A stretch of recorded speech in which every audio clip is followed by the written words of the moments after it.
Hey everyone, welcome back to Williamson Ridge Outdoors. Today, we're actually standing beside our EastonMade 916. We've got a little bit of firewood left to split up in order to get kind of this area of the concrete cleared off. I'm actually in the process of getting this cleaned off so that we can build us some more buildings here on the concrete pad. I have plans, anyways, if things work out, that I'm going to have 36 by 21 building. And what we're doing here actually is trying to utilize this big concrete pad we've got. This concrete pad is actually 130 feet long by 33 feet wide.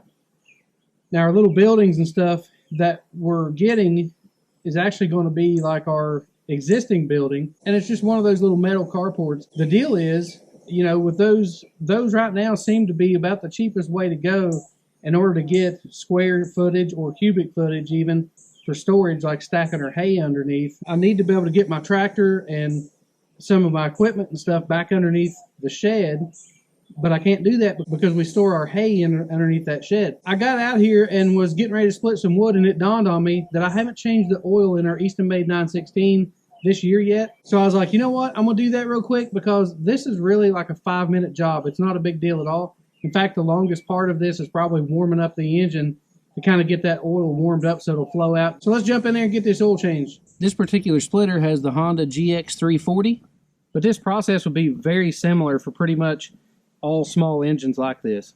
So the first thing we're going to do is actually take our dipstick and loosen it up. That way, whenever we take the drain plug out of it, it will drain out quickly and easily. This particular engine is actually made to where that the drain plug is here on the side, so it's super easy to get to. But there's actually one on the other side, and I'd say they do that so, you know, it doesn't matter which way you mount the engine, then you pretty much can get to the drain plug. This thing only is going to drain probably only about a quart or so out of it, but we're going to take our 12 millimeter socket and put it on there, and all you got to do is just loosen it up.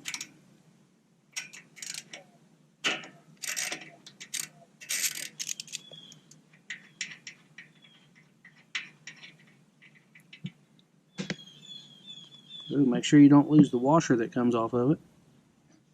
So now that we've got our oil drained out, we're just going to put our plug back in, make sure your washer goes back on there. And now we're just going to snug it back up.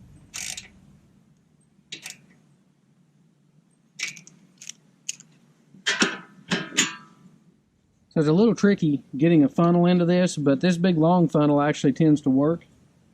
So you can put that in there and get it back here far enough to be able to pour some oil in it.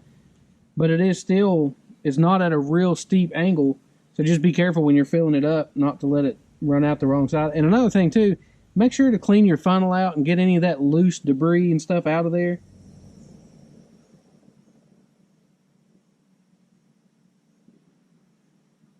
I'm not going to quite put a full cord in there just yet. I'm going to go ahead and put my dipstick in and check it to see where we're at. I'll check the manual to be sure about this, but I'm pretty sure you're going to fill it up pretty much to the edge of that hole. So 1 quart of oil, I don't know if you can see this or not, but 1 quart of oil gets you about 3/4 of the way up the dipstick, and that's without threading it in. So if you thread it in, it gets you about 80% of the dipstick. So I did check the manual on this. I don't know if I can get you a shot of this or not, but the manual says to fill it basically to the top of the fill hole. As you can see, the oil level is actually just inside that right now, which actually puts it in the safe operating range. But it also says too that whenever you check the oil, to not thread the dipstick in, you just put it up to the threads and then pull it out and check it. And really, they're calling the safe zone pretty much anywhere on the dipstick, but it's best to keep it in the mid-range to upper portion of the dipstick. So I think 1 quart of oil is actually going to do us quite well.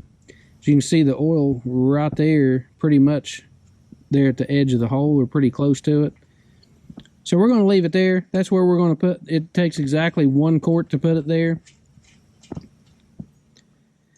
Just make sure you got everything snugged down, your dipstick, your drain plug, and it's ready to start back up.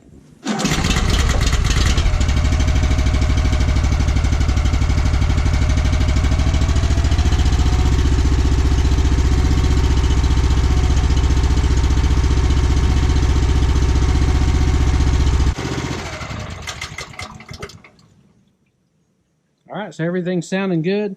I'm going to check the dipstick one more time just for safe measure. Again, I don't know if you can see that, but we are in the safe zone. So that's going to wrap it up on our oil change on our EastonMade 916. It's super easy, super fast, and it's funny how a lot of times, you know, you don't take the time to do stuff like this because you think that, hey, I don't have time to do that. I'm in a hurry. I've got to get things done. But this only takes 5 or 10 minutes. It doesn't take very long at all. And preventative maintenance on something can, you know, make the difference of whether it lasts you a short time or whether it lasts you a lifetime. So I hope you found today's video helpful. A little bit of preventative maintenance goes a long ways. And if you did, make sure to hit that thumbs up button, subscribe to the channel, and follow along with us for all the projects and stuff we have going on around the property. And thanks for watching.